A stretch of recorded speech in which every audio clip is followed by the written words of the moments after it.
We all have very mischievous faces on as if we were talking about something off air we maybe shouldn't have.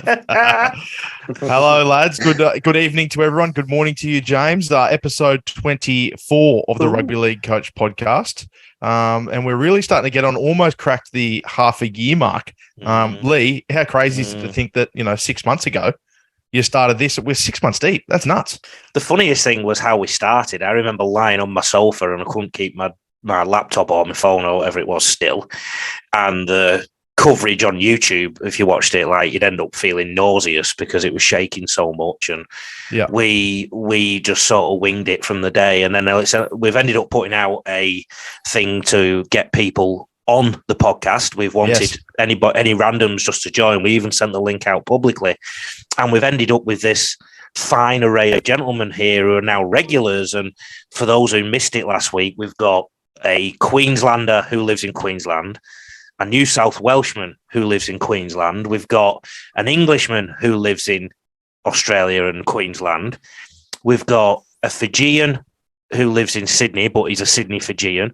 And we've got a Pommy. We've actually, in England, we've actually got quite a broad reflection. We probably need a Kiwi, if I'm honest. Yeah, so a Papua New Guinean, a Frenchman. I know a few of each of those, but ultimately we've got quite a good spread of the rugby league world, actually, which is pretty good. Yeah, it's special guests. Well, I have done. I got Hunter Fujak on the other week. I've lined a couple of others up as well. Remember a year ago, Ranil, I had quite a few special guests on, but I called it Coffee with the Coaches and then locker room talk. But also, I think the good thing about this pod, Taylor, is that we've got Ranil, who's basically a fan, who's got some involvement in the game. Tim, who's a community coach. James, who's going to be a community coach, and I think has been a fan who's moving into the coaching realm. That's probably a fair assessment, isn't it, James? And then there's me, who's done all the things I've done in the game and all the things that you've done in the game, Taylor. So it's not actually a bad pub test, I don't think. I mean, if we were all sat around a pub talking about rugby league, I think this is a good reflection. And I guess what it's evolved into, but it's called the Rugby League Coach Podcast, but we don't always, how often do we talk about coaching? It's more about a reflection of my care for the game and everybody else's care for the game and the fact that we love it and it's part of our DNA. So, yeah. Yeah, I think what you said there, pub test, that's the perfect description for what we are. We're the perfect demographic. Yeah. And I think 90%, most of the conversations we have, whether they be challenging each other or having a joke with each other or talking about the state of football, they're legitimately the questions I would talk about with mates in a pub while having a beer, knocking off, not thinking about work, not thinking about all that sort of stuff and having fun. So that's why I enjoy coming here. And I'm hoping all you guys and the viewers have enjoyed it as well. Right, I'm hosting tonight. I have the series of topics to go through. The big one, of course, we all watched it. It was the semi-final between Australia and New Zealand last Saturday morning. I got up nice and early to watch that one. It was a cracking game of football. We're going to particularly dive into New Zealand, the tactics they employed, and then Madge Maguire, what he sort of done with that side over the World Cup. So, Lee, I'm going to hand it over to you here. Did you watch the game? What were your thoughts on New Zealand? Number one, I love the game. Now, I'm that involved and immersed in rugby league. I tend not to look at it through a child's lens of getting excited. I tend to be quite sort of mechanical about how I watch these things and look for tactics and what's going on. Mate, I was on the edge of my seat. In fact, at times, I think I had two cheeks off the seat. I was really excited. I was glued to it. I loved it. Great test match football. In terms of New Zealand, I think they needed to play more expansive throughout the tournament. I think I've literally only just done my recording of my review of New Zealand in the semi-final. I think that the Kiwi players have so much skill. If you think about the best New Zealand Warriors teams of the last 2 decades, they've been a good mix of going forward and going sideways. Would we all agree? Yes. Yep. I think they were too readable. Yes, they did shift the ball. Yes, they did some offloads, but they did it late in tackle counts that were quite easy to read. Australia had a compressed defence. One of the best ways of getting past a compressed defence is to move it around with people running against the grain, like decoy runs and whatnot, to hold it up and try and get some passive tackles on the edge, and then go forward and then shift back again, just to get the defence moving. You've got to disrupt the defensive line. Australia like to stay in the grind. And the other thing, I think New Zealand have got to forget about being Australia's whipping boys now. They've won a World Cup in 2008. They've won enough Tri-Nations and Test matches over the last decade and a half. New Zealand have got to be going into these games at least 50-50 in their mindset. We can't be having this semi-final is good enough and this, that and the other. As far as I'm concerned, Australia are the best side in the world. New Zealand are number 2. There's been times when New Zealand have been officially number 1, but ultimately I think Australia are the best. I think it's a real chance squandered. And I was critical of the tactics. I continue to be critical of the tactics. I have also suggested that Madge may have run his race. That's not to say he's done a bad job, because in 2017, they got knocked off by Ranil's Fiji in the quarters, didn't they? Yeah. So Madge has steered the ship in the right direction. There's no two ways about that. But I just don't see the fit anymore now. I just think it's come to a natural conclusion. If I was a New Zealand Rugby League, I'd be saying, Madge, thanks for everything. You've been great, but we just want something else now. That is my assessment. Yeah, you said something pretty interesting there halfway through where you said, you feel like New Zealand should be going into these games at least at a 50-50. I don't necessarily think that they aren't. I believe from the outside in, I think they were very confident going into that game against Australia on Saturday. And I felt early on that they may have been, been feeling that confidence. How did you think? Did you watch the game, Tim? Yeah, I did. It was fantastic. Fantastic game. So I mean, I've just said that I think that they do have a lot of self-belief and just the little things about their game. I thought they're going in with that belief. Lee's of the opposite opinion. What did you think? Oh, sorry. Can I just quantify? Sorry. I'm not saying the players necessarily. I just mean everybody associated with New Zealand Rugby League, like the fans and everything. Like, yeah, because that will impact on the players. They're all part of the families. Well, I do agree with that. Yeah. I do agree with that, and the reason I do agree with that is the feeling this week at the moment through every single person I've spoken to in rugby league, Australians, Samoans, all those sorts of things. Anyone that has any sort of vested interest in this weekend is, if Samoa can somehow win, how good it would be for the game. If Australia wins, whatever, it's business as usual. And I felt like that way last weekend as well. Yeah. I felt like that way last weekend as well. But sorry, Tim, for butting in. Sorry, mate. No, you're right. No, I was on both sides with it, because, yes, there are some outside forces that New Zealand weren't going to come close to Australia and all this sort of stuff. But the emotion that those players had at the end of the game on how much they felt the loss, like those guys, they did everything they could possibly do to beat Australia. I think the week before it was a lot harder than Australia's game the week before, so that might have taken a little bit of the sting out. But it's the players definitely feel that they can beat Australia. But I think it's got to do with the media saying that basically Australia's unbeatable and that sort of stuff, when they're not. They are beatable. And New Zealand came really close to knocking us off. So Australia aren't the side they've been in the past.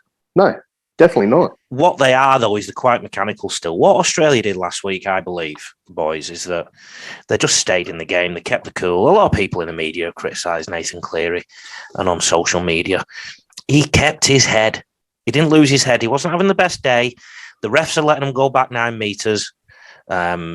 Australia's pack wasn't going forward that great. He was playing behind a beaten pack for big chunks of the game, particularly the first half. Sorry, definitely the first half. Second half, they played at a bit more tempo. And I think if they do that against Samoa, it's going to be 50 points to 10. Yes. But they kept their heads throughout. That was such an uncharacteristic performance from Australia in many ways. Yet they kept their heads, that very Australian thing of just having a mental flat line where you don't get too excited, you don't get too down. Australian teams are very hard to beat. Even the crap Australian cricket teams are good at being crap. Like they're very hard to beat, and they stayed in it, and guess what? They got the chocolates. Yeah, it's one of those things where if you look at the Samoan side this weekend, I would say the difference between a lot of those players' best and worst games and their best and worst game as a team are vastly different. Whereas the Australian side, even if James Tedesco has a bad game, it's still a 90 out of 100 for most people's eyes. Yeah, definitely. If Cameron Murray has a bad game, it's not. It's still a 90 out of 100 in most footballing circles. So I think that's something that you're noticing there is the difference in good and bad games for those guys. And not to say if Samoa all have 100 out of 100 games, they can't turn one on and beat Australia. Absolutely, they can. But it's that consistency that you see in the Australian squad that makes them so special. I'm going to move on now. We're going to talk about England. I have to. Can I say rib two of my friends here in the pod, in the community that we have? Start with James so that I can wind myself up. Andrew James Varley, what is doing? What's happening? I just think England got a bit of a false sense of security from the first game of the tournament, really. Samoa hadn't had a warm-up. They weren't ready for the big games. But I noticed last time, and I thought the crucial thing, how many times England got caught down their right edge. 3 times. First try that Samoa got, the centre Lafai went round Watkins, and maybe the spacings weren't good, and the technical fault, but he just went round him. The second try was caught on that edge again on an overlap, where there should have been a marker going out on that side, but one marker was static and one marker was going inside, so there were only one man covering the blind side. And then Dom Young was caught out for the third try, with dropping the bomb to start with, and then being caught out defensively, just coming straight out the line. And I thought those 3 things were crucial in it.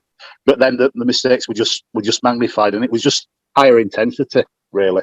So, yeah, it was disappointing, but it was a great opportunity for English Rugby League, to get to the final, because the draw is manufactured to make Australia and New Zealand play in the semi-final, but they still couldn't get there. So.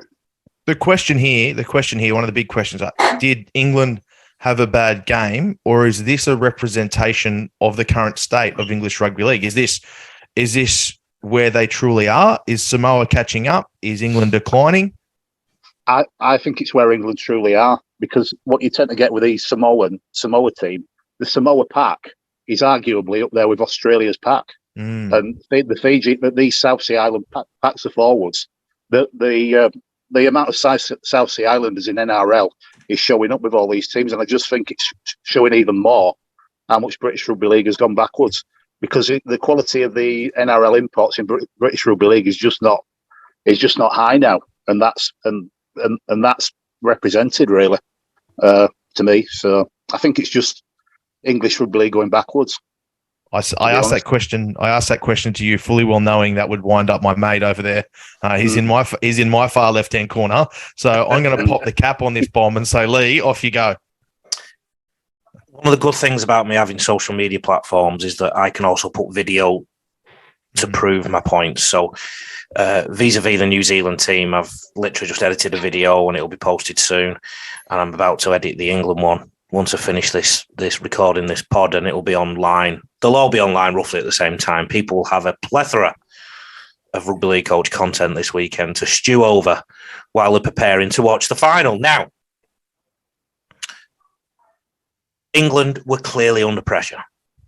They were under pressure because of the pressure they put on themselves. They were under pressure because of the Rugby League ecosystem in Britain saying that they were going to possibly win the World Cup. We're going to win the World Cup, this, that and the other. They're under pressure because they've not won a World Cup for 50 years, Great Britain or England or anything relating to Queen, King and country. They haven't won an Ashes series for more than that time. The Ashes series is a 2-horse race. For them not to have won one of those in 50 years is an absolute disgrace. Just one. Not won one of them. The World Cup itself for many years has only been a 3-horse race. To have not won at least one of them, I think is close to being disgraceful. And I think that the way that they played in this semi-final showed they were under the pump mentally. When you are panicking, when you are over-aroused, from a sporting sense, the blood basically rushes around the body to the limbs. So we don't have enough blood evenly spread around the body. It gets shunted around.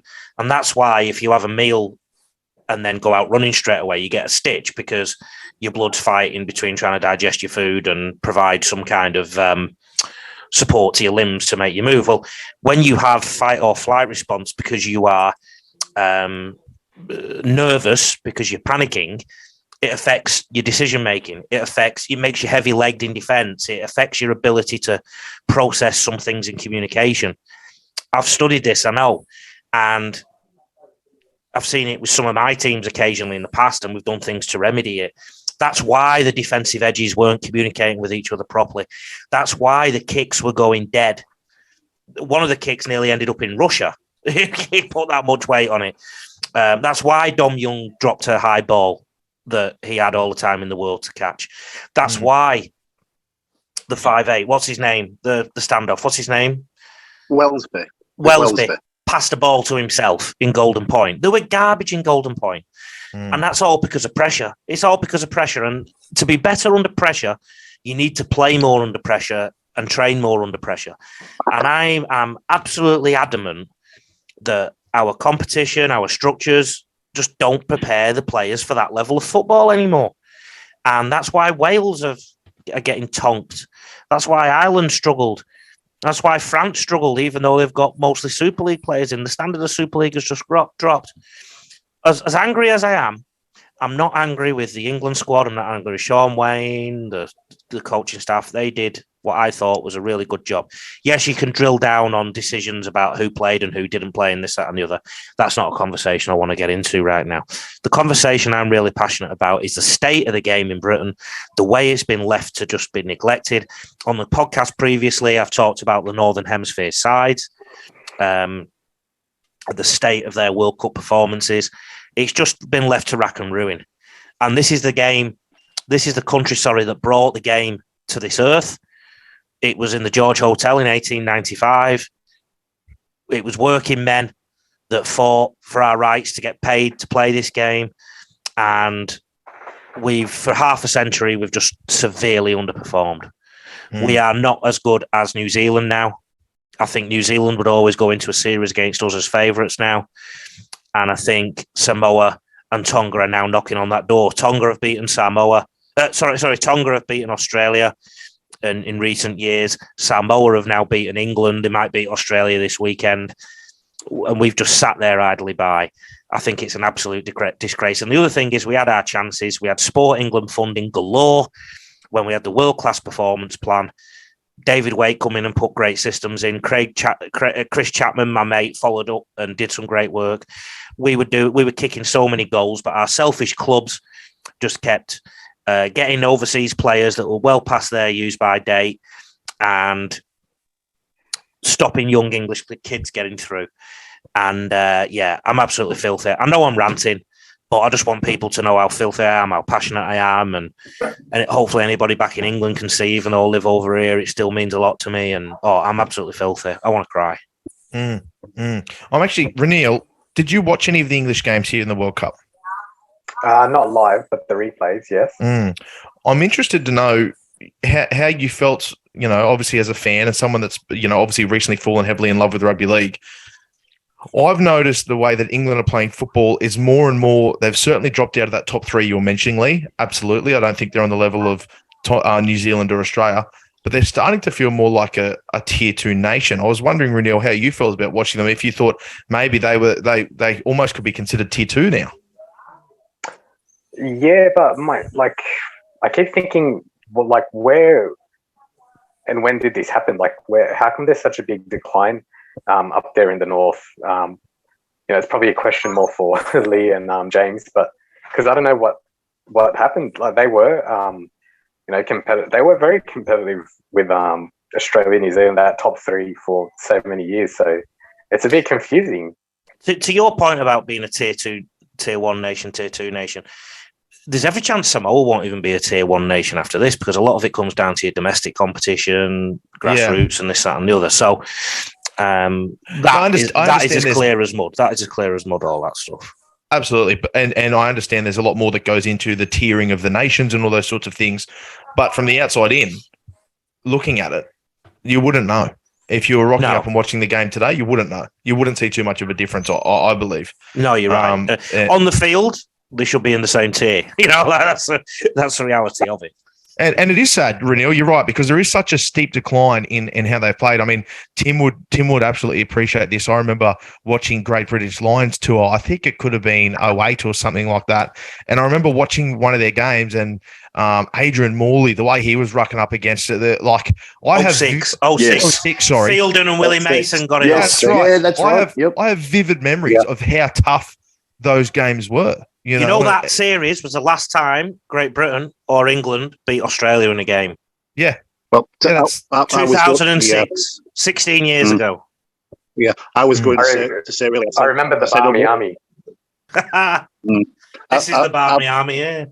Yeah, I think the decline's been since 06, really. I think it's gone downhill since then. Certainly the last 10 years. It's just not the same. Super League's not the same quality now. If you had a World Club Challenge now, do you remember the 1997 World Club Challenge where all the Super League teams in Australia played all the British teams? If you had that now, the margins might even be even wider than they were then.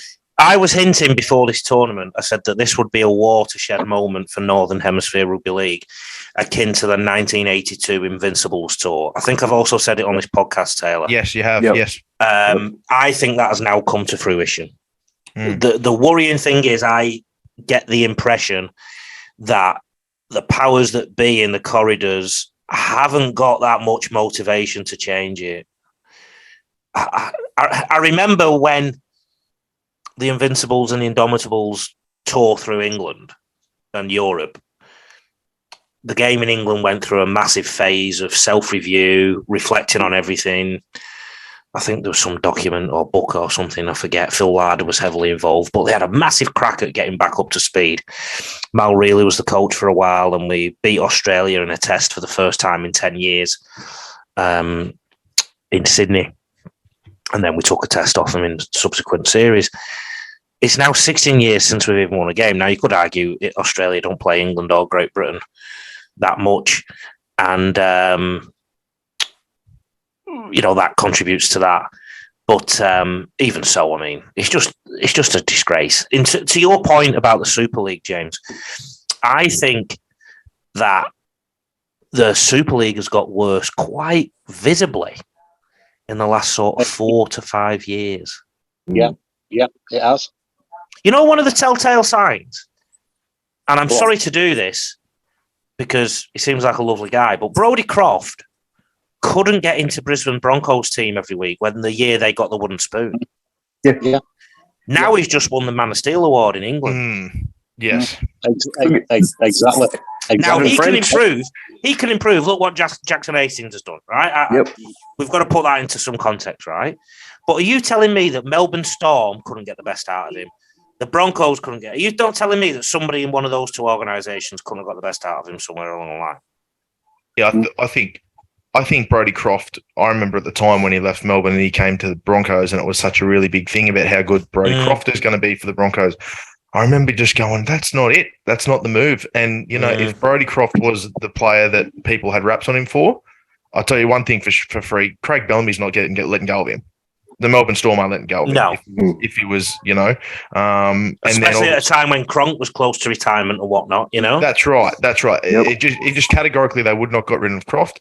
And actually that year the Canberra Raiders made the grand final the year before, and they went all the way to the grand final with Aidan Caesar as their halfback. And Aidan Caesar couldn't find a gig for next year and ended up in the Super League.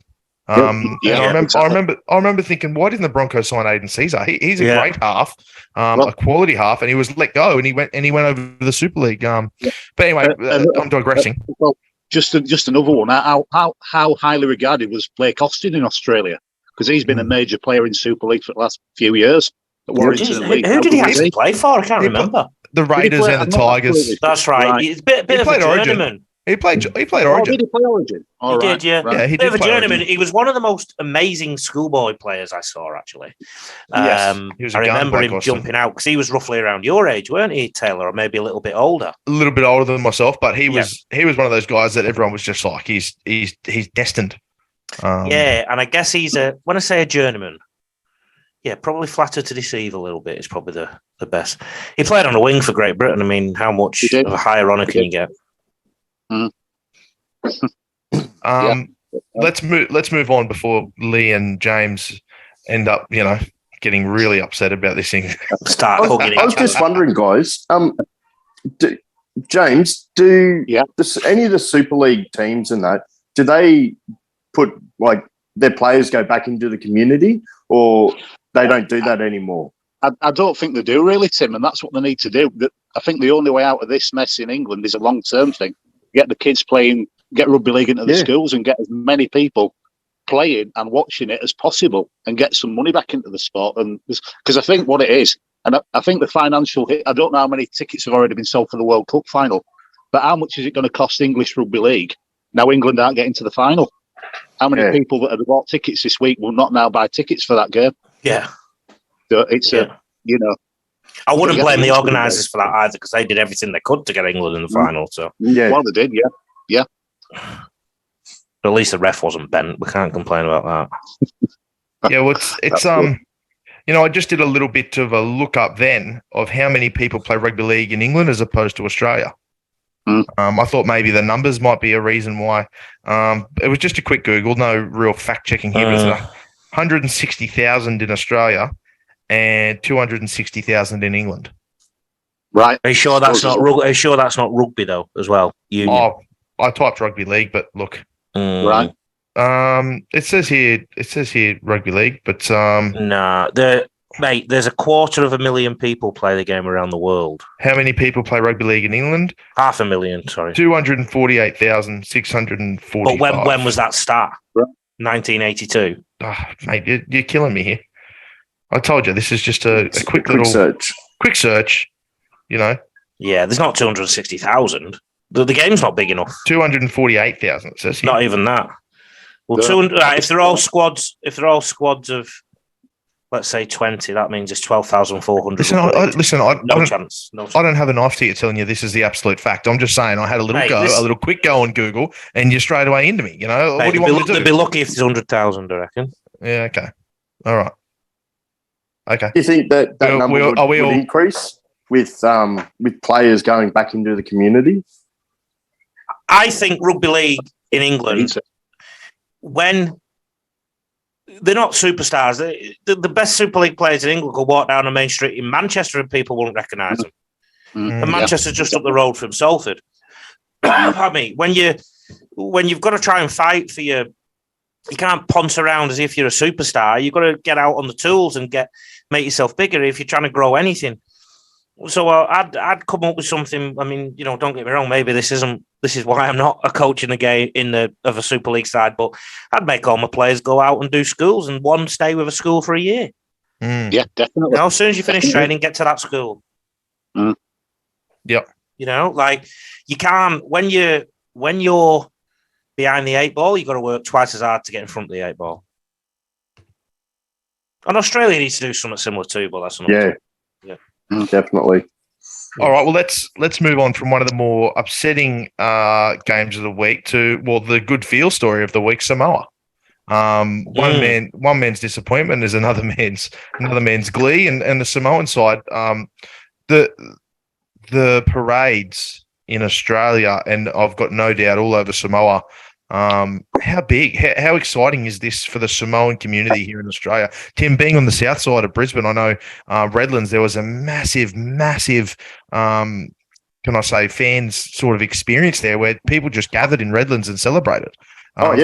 Did you see much of it or hear much of it being on that part of town?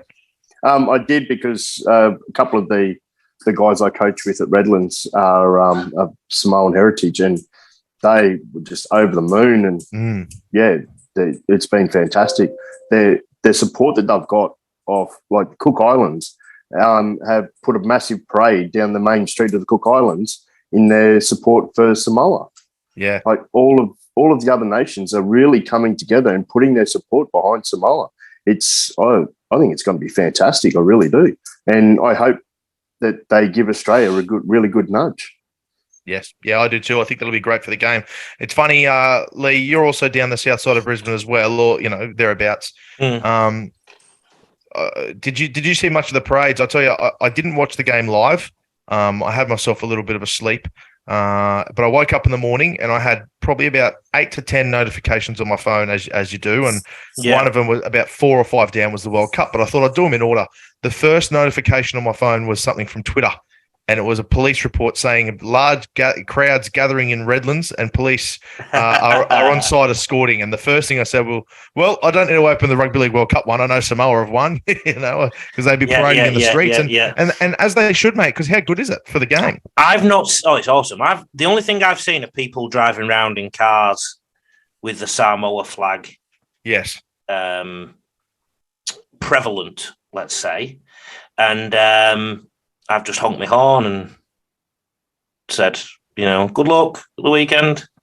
That's all I've seen. I've not seen any parades or anything like that. I've seen bits on social media, Yeah.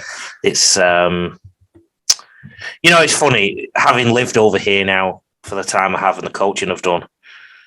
As much as I was upset about England, I think everybody who's watched this podcast and read my rants and everything can see how much it means.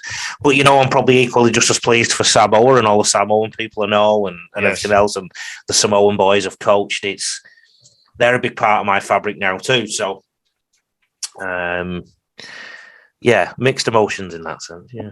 Yeah, well, even myself personally, coming into this weekend, the amount of people that have asked me about it and all that sort of stuff and my opinions, I just said, look, regardless, if Samoa need to do a few things if they can win, they need to play on their own terms and they need to play at their own speed and they need to go really hard up through the middle of the park and try bully the Australian pack and all these sorts of things.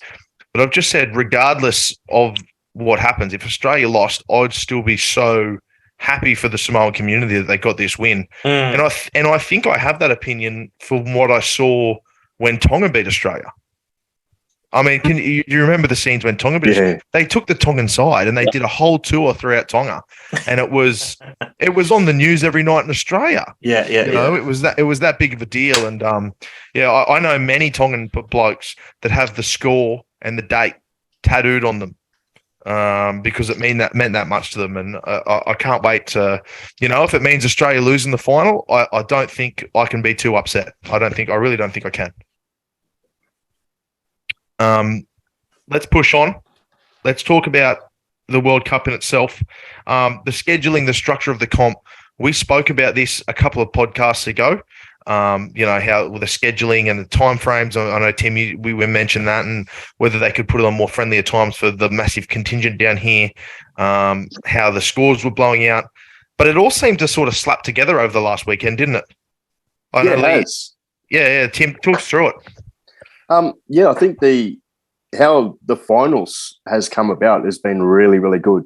It's been not too bad of times, but the stages, like, it was if they weren't expecting much from the group stages at all, so they weren't really worrying too much about the viewing in that as much as what, like, the finals. The finals is fantastic. You've got the women's finals, you've got the wheelchair finals, you've got the men's finals, and they're coming in at the right time, and everything is really coming together. But it was more the group stages where I thought that they would have, me personally, I think they should have done some of the games at different times, just so that you get more of a more culture into the game. And having, I would have. Sorry, go on. No, you're right. I've put on social media this week that I think that what they should do is just get through the group stages quickly. Right. So what I've sort of settled on is put New Zealand, Australia, and England in one pool, and then another team. Let 3 qualify from that pool. Put Tonga, Samoa, and PNG or Fiji in another pool with another team. 3 qualify, and then the other 2 pools, let 1 qualify from each. Now, what that does, it sounds a bit lopsided, but Greece are never going to beat Australia and stuff like that. So, like, you just crack on, right? So, what that does is it gives you big money fixtures: Australia versus England, England versus New Zealand, New Zealand versus Australia. Early in the piece, guaranteed. Early in the piece, guaranteed. Tonga versus Samoa. Yes. Right? Early in the piece, guaranteed. And then you just structure the comp so that they might be able to beat each other in the semis and final again. Right? So you've essentially had a pseudo series because this tournament has happened and England haven't played Australia or New Zealand. They would have been money spinners. Right?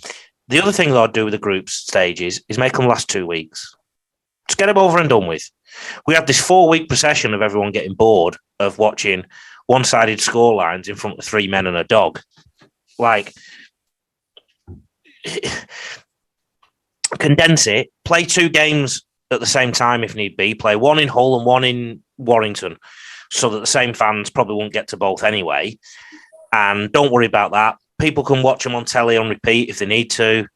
Just get them over and done with, whack them out in a fortnight. Let's get the real show on the road. Thank you very much. And then the other thing I'd do is have a plate comp. So for those teams that didn't qualify, the 2 teams that don't qualify from the 2 big pools, they've had it tough. They've had to play against the big boys. And the other 2 pools, they've had a tough thing because there's only been 1 team. Give them a plate comp. Give them a plate comp. Play it midweek so that we're not sitting there waiting for games to happen midweek. The other thing, let the women play before the men.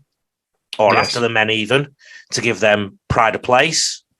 They don't have to fill gaps for us. They should be on the same table. And, but I'm being wise after the event here, obviously. I didn't look into it deep enough before the competition to pass a judgment then, to be honest. But, yeah, I mean, I was very shocked when England weren't playing Australia because normally that's the opener. Yeah. Like, it's normally England and Australia in the opener or New Zealand and Australia or something. So, yeah, that makes sense. I mean, especially the money games. That you want to guarantee those money games and getting people through the gate, getting people watching, pumping those numbers up. If you did that, I mean, I'm sure there'd be more. Although this was the most watched Rugby League World Cup ever, I'm sure there would have been more if you had managed to put those games on. And those big games are how you attract outside fans. Your English fans, this game's on and England are playing Australia. We have a pretty healthy rivalry with Australia when it comes to all sports. Let's just see what it's about. I do think as well that when 2 games are going on at the same tournament at the same time, in a strange way, it actually creates more of a feeling that you're part of something. If it's so, it's like the English Premier League going around the grounds, like it's, we seem obsessed in Rugby League about playing games at separate times. Yes. All right. Well, I was very happy with it. I thought that obviously early on there was a problem with the blowout scores, but even New Zealand, they had back-to-back tough games. They had that tough game against Fiji where it was 24-18, and then the loss to Australia. It wasn't just big blowouts into the smaller games. So I think looking back, I think they've done well in terms of how it's end product, but of course there could be improvements there to make sure that every single big side plays against each other and we get those numbers. Now, lads, I'm gonna talk to you about a few other things that happened in the World Cup. The organisers booking the New Zealanders' flights home. Disrespectful is probably the least thing that comes to my mind. And was it worth saving the money, getting the early flights and putting names on tickets with the headlines that come out about it? Because it smelt of unprofessionalism and it just... That was disgusting. Saving money. Oh, saving money. How much do you think they actually would have saved by doing that? And was it worth the backlash they received? Well, you don't pay for a hotel for 30 people, do you? And it would have been a 4 or 5-star hotel. Because I know, because I've been on one of these World Cup trips, so I know. It happened to us with the USA. We were in a 5-star hotel, but they didn't expect us to qualify for the quarterfinals. So we ended up in some boxes in the middle of Wrexham, like and having to scramble to get, when we're all staying in different places and this, that, and the other. I remember it, mate. We were booked to go home the day after. Played Scotland. Yes. So I was talking to somebody in the Tonga squad, and it felt like they were on the plane the minute the final Uta went in the game against Samoa. Yeah. Okay. That's what it felt like. It wasn't, but. Put it this way, they couldn't have had a good debrief. Like it was, and it's all to save money, mate. That's why there's probably no play comp. I reckon a play comp would actually get more money. I think people would watch that. Put more through the door. You could have another sponsor. Yeah. Yeah, big money sponsor for it to just sponsor the Play Cup. Play comp. Yeah. The rugby league coach play. Mate, you can't. Queensland League scene play comp. Oh, there we go. We can't get the rugby league. You can't sponsor the plate comp if you're coaching one of the sides to glory. Oh, mate. First of all, don't tell me that my team would be in the plate. Number 2. Yeah, it'd be interesting to see where a pop up again in that sense. BG have won the World Cup, led by the daddy. Oh, very good. Okay, the next one I wanted to talk to you about. I've had this bookmarked on my phone all episode, waiting for. Oh no, you wouldn't believe it. I've been stitched up here. I'll get it back. Everyone, calm down. The Rugby League World Cup team of the tournament. Oh wow! This was the selected one by obviously the organisers. And it's pretty far off the team of the tournament that we picked early on, I must say. Oh, yeah. Do a crossover. We'll see if you can get our pre-tournament one up, Lee. And while we're all here, lads, we may as well review their one and pick our own. I think that's a fair thing to do. I can't remember if I did it in my notes. You maybe in your notes somewhere. So, boys, 4 Australians, 5 Samoans, 3 Englishmen, 1 Papua New Guinean, and a Fijian are the makeup of the World Cup squad. I can't believe there's no Jamaican in there. But you're making me laugh now. You're making me laugh now, Lee. Bang, bang, bang, bang, bang. Brown goes whooshka. Sorry, guys, had to put that one in there. 4 Australians? Is that the true representation? Is that? I think you can come up with any excuse to make it. It's not been picked like this because Australia had easy games and all that. Now, honestly, as if Australia don't need some motivation. How can Teddy not be in the team of the tournament when he plays so steadily all the time? Mr. Consistent. Yeah. He also wasn't selected at fullback, and Joey Manu, who he beats for fullback week in, week out at the Roosters, was selected as the fullback of the tournament. I understand it's going on the form. I understand all those things. I understand Joey Manu had a really good tournament there, but it just doesn't make sense for myself. Tim Laffey's in there. He was another big question mark of mine in at centre. I thought Tim Laffey in the centres there. He wasn't selected for the first game of the tournament. Yeah, he's played well, but his defence ain't always the best. Whereas Jack Whiten's been outstanding defensively in the World Cup. The amount of defensive rules he's made. I think that whole edge of Australia with Jack Whiten on there is just so strong defensively. I watched one of the sets on the weekend. I think New Zealand tried to channel down that corner and just got absolutely upheaved. I believe that's Liam Martin's right-hand side, and it's Martin, Whiten, and Cleary on that side, I believe. And they all went bang, bang, bang, one after the other and made some absolute cracking shots. Jack Whiten's got to be one of the best defensive players out wide or even in the halves that rugby league's ever seen. The way he cracks front rowers. Snuffs so many moves out, doesn't he? He halts so many moves and he reads it. He might come out of the line a little bit, but he reads it so well. Nothing wrong with coming out of the line if you read it.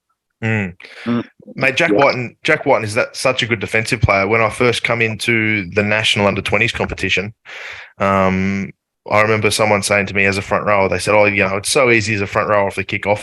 All you do is pick out the halfback or whoever on that side and you run straight at him. And they said there's only ever one exception to that rule. It's when you're playing Canberra. You don't run at Jack Whiten. That's how well he was known throughout the competition and the age group of just being the best defensive, half around. So Edwin Ipap as the hooker for PNG, as much as that's a little bit of a left field, he's no real Harry Grant who was selected on the bench. He did have an outstanding tournament for Papua New Guinea, didn't he? Yeah, he was good, that little hooker. That little Edwin Ipap, yes. He's good, him. He was good in my team. Yes. Yeah, I would have liked to see him on the bench. If I'm picking a realistic side, I still would have started Harry Grant. Swapped them over. I mean, kudos to him for having such a strong tournament. Harry Grant's good off the bench, so I reckon he's a very good number 14, Harry Grant. He's a good 14.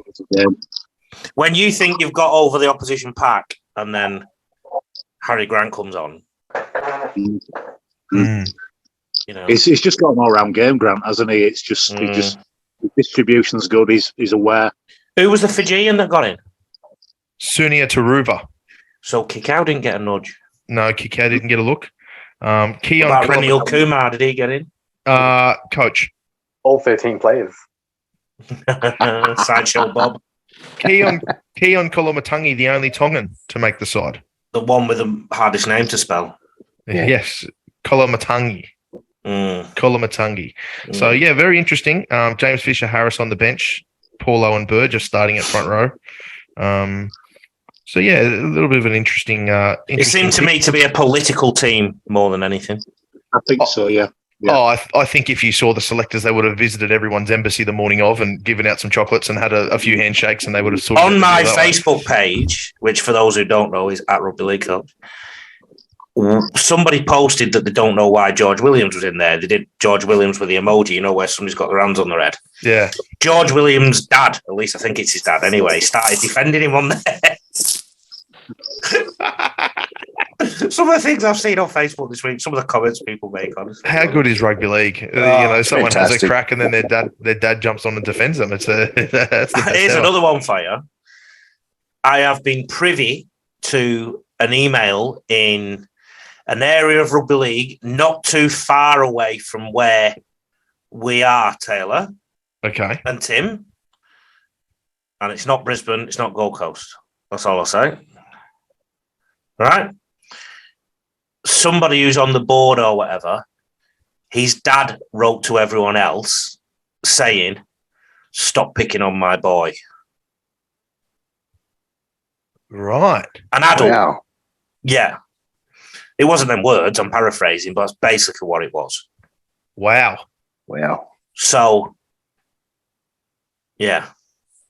Jeez, that's peak rugby league too, isn't it? Like, yeah. I'd be that embarrassed if that was my dad. I know. I'd be that embarrassed. My dad used to try and give me advice from the sidelines while I was playing, and I used to pull him aside after the game and say, "Mate, that's Andrew. Andrew, this has got to stop. It's not on, mate." Basically wrote an email saying I feel compelled to defend my son, and I won't reveal who it is or anything, but honestly, when I heard about it, and I just laughed my head off. Mate, I played football with a bloke not long ago in the Queensland Cup who's couldn't make it to training one night, so his mum called the coach and said he was sick and he couldn't make it. And then the week after, we had a big team meeting as we do on Mondays, and no fingers were pointed, but they said, "Listen, if you are all adults here, we're playing in the second best competition in Australia. If you are sick and you can't make training, please contact the coach yourself. Don't ask anyone to do it on behalf." The next week, he did the same thing. He's got sick. He got his mum to call up. He got marched shortly after that. But it was a very funny experience. I have to admit, that was a good one. Lee, are we going to mention Victor, the inflictor? The inflictor. Well, he inflicted an intercept. And then he did do something. He inflicted something on some Irish player or two in the bar later. He sorted Mr. James Bentley out. We hear from more reports, who might have been a back rower from the Super League that was a little, can I say, disgruntled that he wasn't picked in the English squad, and found himself in a spot of bother.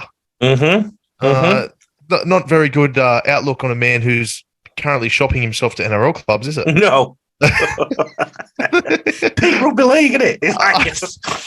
We should call this podcast the Peak Rugby League podcast. So he gets in a blue with Victor Radley, one of the most famous rugby league players in Australia, more for his personality than or his playing style as well. Yeah. And then in the headlines today, I see James Bentley's manager is shopping him to NRL clubs, and I'm thinking, surely the manager at least is a bit smarter to go, "Oh, look, let's let this settle down a bit before we start." Maybe it was a ploy. Go and chin Victor Radley, I'll get him to chin you, and then you'll be in the newspapers. Then we'll go for a gig for you. Yeah, well, he gets his name out there. That's right. I'm sure he's not the first or the last person Victor's going to put on their backside. Yeah, but you don't want to get. I mean, if he won the fight, I'd be saying fair enough. Oh, who's this bloke? Oh, he put Victor on his ass over in the UK. Everyone knows who this bloke is, but by all reports, it was a very, very one-sided sort of affair. Did I tell you the Wayne Kerr story on this podcast? No. Is that? Got to tell the PC version of it. Is his first name Massive? No, it's Wayne. Wayne Kerr. Massive right? Wayne Kerr. Taylor, it's a family show. Now, that's his name. What do you want me to say? No, it isn't. His name is Wayne Kerr. Yeah, he was cousins of Ben Dover. But anyway. No, I could keep going. I've got loads here.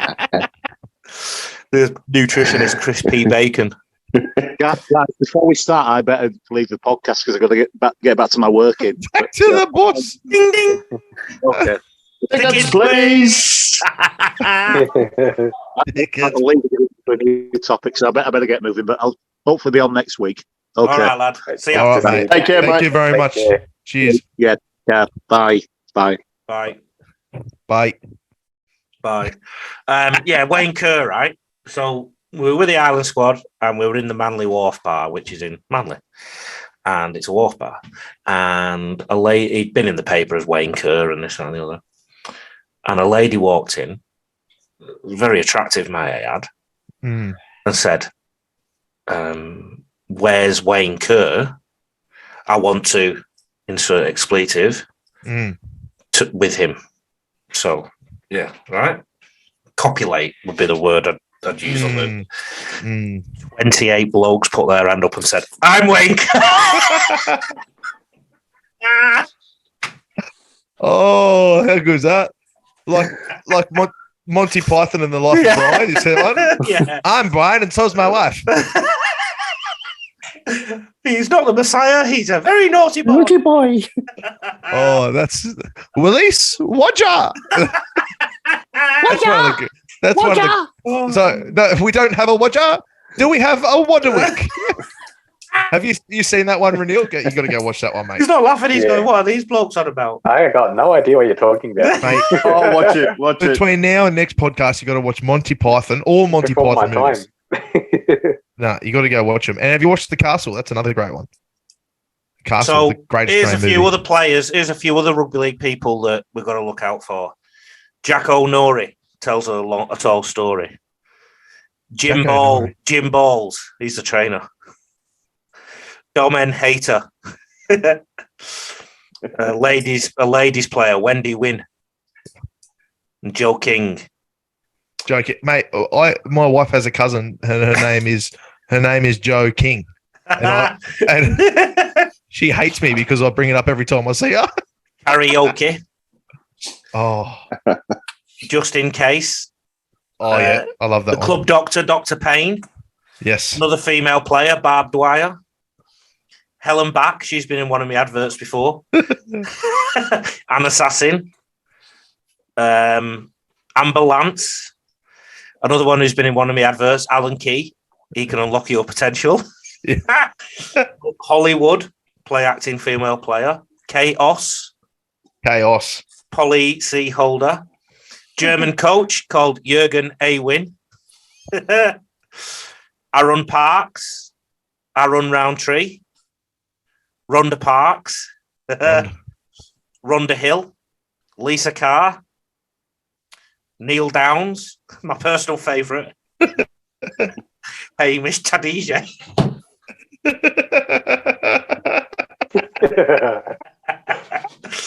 Robin A. Carr. Troy Given, the ref. yeah, good. Jim Barr. Jim Masters. Mark King. Mark Green, the groundsman. Mark Fields, the other groundsman.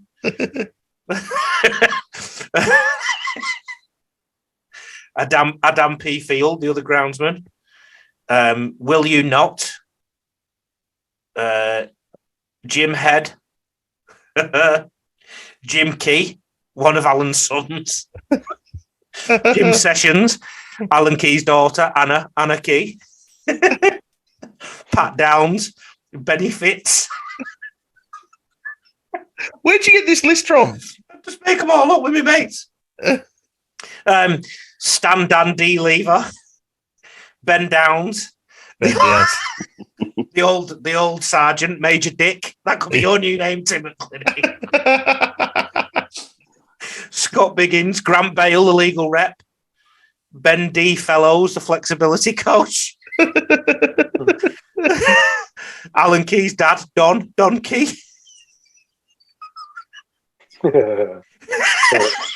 He swings both ways.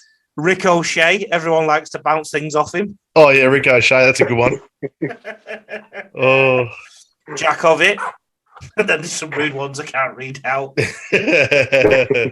Laura Biden. Yeah. Loophole. Ivana Tinkle. Don't be rude. That's not rude. I thought that was a name. Don't be rude. And everyone remembers Amanda Hug and Kiss, don't they? Yeah. Yeah, they do. Yeah, so just look out for them in future World Cups. Yeah, they'll be there. Alan Key. Alan Key. You've seen that on Facebook, haven't you? Alan Key. Huge effort. Rob Porter, the reporter. No, where's Have this? you not? They're No. all my adverts that I did a few years ago. No, I missed it. There's Alan Key dressed up in a Newtown Jet shirt with big sunnies on. And every time he talks, he blows a whistle before he says anything.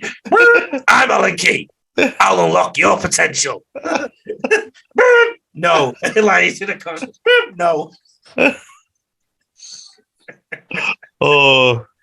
Anyway, All right, lads. That's been a good hour. This has drawn us to a natural. Yeah, Actually, before we go, Lee, let's talk rugby league. Well, this rugby league coach podcast been going for a while. What's been going on with Lee Addison and the rugby league coach? Oh, well, I've not long gone back from England, as you know. Finally got over the jet lag. But I'm rolling out some big things now. So we've got a current Black Friday offer on for all our clinics in the new year. Yes. There's also a bundle deal for people in Logan and the Redlands. So, Tim, if you can tell all your folks, they can come on the summer program as well for that. Basically, like 40 hours of coaching for like $5 an hour. But the other thing I think viewers and listeners of this podcast will be interested in, the big thing is the coaching mentor program that I've started. Yes. And basically in 2023, I'll be taking on, it's already started actually, I've taken on a few already, big mentoring roles. So I probably need about 10 at once. Yes. So it'll end up being a full-time job for me, I think. But, you know, Tim will tell you this. I mean, you might want to open up a bit, Tim, but, you know, we've spent a lot of time, haven't we? Tim's worked with me for a while now, but we actually spent a lot of time together when we're in Melbourne. We're in the same, not the same bed or anything, but we were under the same roof. Yeah, it was fantastic being able to bounce ideas off him and see on different avenues of training and different perspectives of training. Everything that is said, like it's to make you become a better coach, and I can't speak highly enough of it. I think it's fantastic. I really do. I love it. So basically, Tim had the pilot version of this program. So I guess some of the coaches I'm working with already, they're sending me videos of their training sessions, Taylor, and their games and things like that. Because depending on where they are in the world, some of them are in the middle of things, you know? So, and then you look at a video of a coach and you see where he stands and he and she, the amount of feedback they give and whatnot. So, yeah, I'm helping a lot of coaches in that regard. And sometimes I just want somebody to talk to about ideas and plans and this, that, and the other. So, yeah, that is a project that really excites me, mate. It's good. Yeah. And I guess now coming into pre-season, I guess, for major competitions here in Australia, a lot of those, this is a perfect time to sort of be able to give the whole season, the pre-season, everything a real holistic approach and make sure that you're addressing it the right way. So that's, it's a good point, mate. Nice. That's very exciting. Tim, obviously Tim's on board. We'll get some live feedback on that with Tim throughout the next couple of months and into the new year. We'll be able to definitely. We might even just find out a way to turn off Lee's camera and you can tell us how it's going. If we can see past his medallion dangling down, the shining off his medallion. Yeah, and then when he shaves his hair, the shining from the top too. What's the go with that? I saw that big little medallion. I didn't know if you joined the mafia or that big little medallion. Did you just say? No, my daughter got it for me for she picked it out on my second Father's Day. Yeah, okay. She picked it out, and the thing that hangs off it is my wedding ring, because when I was in the Defence Force, like, you can't wear rings yes. and that sort of stuff. And then got out of the Defence Force, and I kept getting it caught on different things that I was working on, and actually knocked it out of shape. And instead of going to go get it reshaped every week or that, I just chucked it on my chain. Tight ass. Makes sense. Makes sense. Get thinner fingers. Mate, I would have the most terrible tan line if I took this thing off. It's on all the time.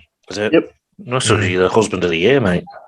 Oh, yeah, for sure. She's the luckiest lady in the world.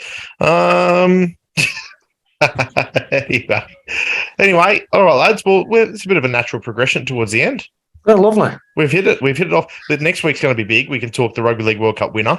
There's lots of things happening in Rugby League. We can readdress what's happening with the RLPA. Will we get a CBA anytime soon? Something signed. That's, I guess, some of my stances from the last podcast. There's been some really good information come out from the RLPA that's really signified what the deal really means and what they're actually going for, which has certainly included me up a little bit more to know the fight they are fighting.